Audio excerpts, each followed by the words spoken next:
quand je prends mon téléphone et que je vais sur TikTok ou Instagram, j'entends très souvent le même discours au niveau des relations amoureuses. Si j'ai pas X, c'est terminé. Si j'ai pas Y, je me barre. Sans ça, la relation est finie, etc., etc.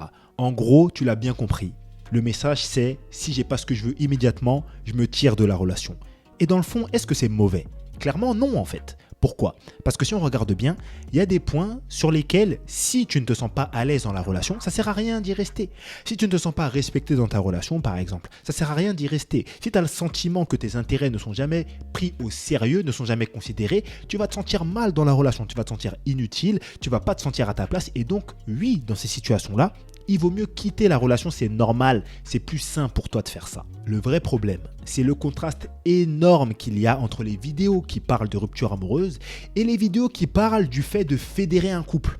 Parce que clairement, on parle uniquement de rupture amoureuse, uniquement des discours du style « si j'ai pas ça maintenant, je me tire de la relation », mais on parle beaucoup moins d'acceptation, on parle beaucoup moins de tolérance, on parle beaucoup moins de faire des compromis, on parle beaucoup moins d'essayer de trouver des solutions, de trouver des arrangements. Et clairement, aujourd'hui sur les réseaux sociaux, on est en train de faire l'apologie de la rupture amoureuse. Et tu sais quoi ? C'est très paradoxal. Parce que les personnes qui font ce contenu et les personnes qui consomment, consultent et repartagent ce contenu veulent des relations long terme. Mais la vraie question qu'il faut se poser, c'est comment est-ce que ces personnes vont créer des relations long terme sans tolérance, sans acceptation, sans faire de compromis ? Comment ? Où est-ce qu'ils vont trouver ces personnes-là ? Parce que tu peux être en couple avec n'importe qui. À un moment donné, tu devras faire des compromis. À un moment donné, la tolérance devra être de rigueur.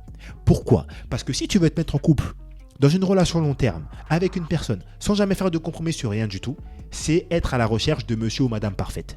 Tu vas le chercher ou la chercher très longtemps, cette personne. Dans la vie, tu dois accepter parfois certaines remarques de ton patron. Tu dois accepter certains comportements de tes parents. Tu dois accepter certaines attitudes de tes amis, par exemple, qui arrivent en retard. C'est pas dans ta relation amoureuse que tout va être parfait. Sur 5 ans, à un moment donné, il faudra faire des compromis. À un moment donné, il faudra accepter certaines choses. À un moment donné, il faudra qu'il y ait des discussions pour essayer de trouver le meilleur arrangement possible. Et ça, on n'en parle pas assez selon moi sur les réseaux sociaux.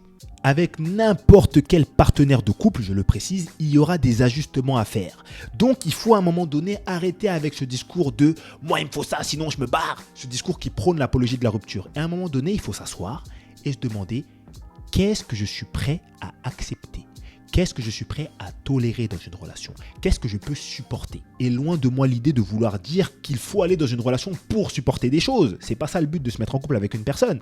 Mais c'est aussi un rêve de croire qu'on va se mettre en couple avec une personne en pensant qu'il ne va jamais rien se passer, en pensant que tout va toujours aller dans notre sens. Ça n'existe pas et ça n'existera absolument jamais. Et dans le fond, les amis, si on veut aller vraiment plus loin, si tu es prêt à accepter absolument rien du tout, pourquoi est-ce que tu veux être en couple avec une autre personne ? C'est une vraie question qu'il faut se poser. Pour réussir à créer une relation long terme dans ce monde où on nous pousse à la rupture amoureuse 24 heures sur 24, tu as besoin de 2 éléments que je vais te partager là maintenant tout de suite. Et d'ailleurs, ces 2 éléments, j'en ai fait un mail il y a quelques jours que j'avais envoyé à mes abonnés à mes emails privés. Tu peux nous rejoindre d'ailleurs en cliquant sur le premier lien dans ma bio parce que dessus, je te partage vraiment des études de cas, je te partage des choses personnelles, des histoires personnelles qui me sont arrivées, des retours de coaching et du contenu qui va un petit peu plus loin que ce que je poste sur YouTube et du contenu bien plus pragmatique. Premier lien en description, c'est complètement gratuit. Le premier élément dont on a besoin, c'est d'équilibre. Bien sûr qu'il y a des éléments sur lesquels on ne peut pas nous toucher. Bien sûr qu'il y a des choses sur lesquelles on ne peut pas faire de sacrifice.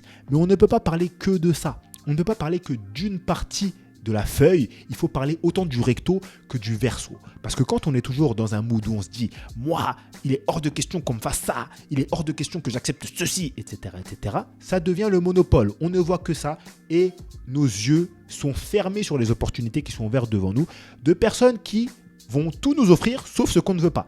Parce qu'on est tellement concentré justement sur la négativité qu'on ne voit que ça, littéralement.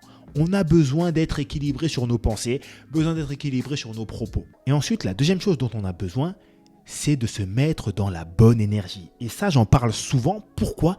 Parce que c'est capital en fait. Moi, je coach des gens que j'accompagne. Ils vont faire des rencontres. Parfois, il y a des gens, ils vont faire une rencontre. Ça fait un moment qu'ils n'ont pas rencontré une personne. Tu te demandes, est-ce qu'ils sont joyeux ? Ah mais s'il se passe ça, moi c'est déjà mort. Ah mais s'il se passe cela, moi je me barre direct du rendez-vous. Oh ! Doucement, déjà tu as un rendez-vous avec quelqu'un avec qui tu t'entends bien, avec qui tu discutes depuis plusieurs semaines, avec qui tu as un bon feeling. Laisse le temps à la personne de te montrer est-ce qu'elle vaut le coup ou non. il faut arrêter d'être toujours sur la défensive. Et ne pas être sur la défensive, ça ne veut pas dire qu'on est forcément niais ou ça ne veut pas dire qu'on est forcément là à tout accepter en étant naïf. Non, on a conscience qu'il faut faire attention, on a conscience qu'à un certain moment, il faut être sur ses gardes, mais on peut quand même être ouvert aux gens, ouvert aux opportunités. Et donc, par rapport à ça, il faut avoir un bon état d'esprit. Donc, avoir un bon entourage, avoir un bon environnement, etc., etc. Et c'est ça qui fait la différence entre les personnes qui trouvent et les personnes qui ne trouvent pas. J'ai un conseil bonus à te donner avant de conclure cette vidéo, mais juste avant. Si tu as du mal justement et que tu veux qu'on fasse ce travail ensemble, si tu as du mal à te remettre sur les rails au niveau des relations amoureuses, si tu as du mal à faire confiance, si le fait qu'on t'a trahi t'empêche littéralement aujourd'hui de refaire des rencontres alors que dans le fond tu en as envie, je t'invite à cliquer sur le deuxième lien dans ma bio. Tu vas tomber sur mon agenda de coaching, tu peux sélectionner le créneau que tu veux et on aura 1 heure ou plus d'échanges privés, confidentiels, toi et moi, pour que je puisse t'accompagner et te donner les meilleurs outils pour clôturer ce truc-là de ta vie et que tu puisses vraiment recommencer à faire des rencontres. En réalité, il y a vraiment 9 erreurs. Je fais 9, mais c'est un 5. Je dis 9, mais c'est un 5. Donc en fait, 9, c'est plutôt comme ça. Il y a vraiment 9 erreurs qui t'empêchent de rencontrer la bonne personne. 9 erreurs qui t'empêchent de sortir de ton célibat. Et je vois beaucoup trop ces erreurs chez les personnes que j'accompagne et même chez les personnes que je vois comme ça sur les réseaux sociaux, dans les commentaires de mes vidéos ou qui m'envoient des messages. J'ai fait une vidéo qui traite ces 9 erreurs. Elle s'affiche à l'écran. Je t'invite vraiment à la regarder pour que tu puisses quitter ce mode d'état d'esprit.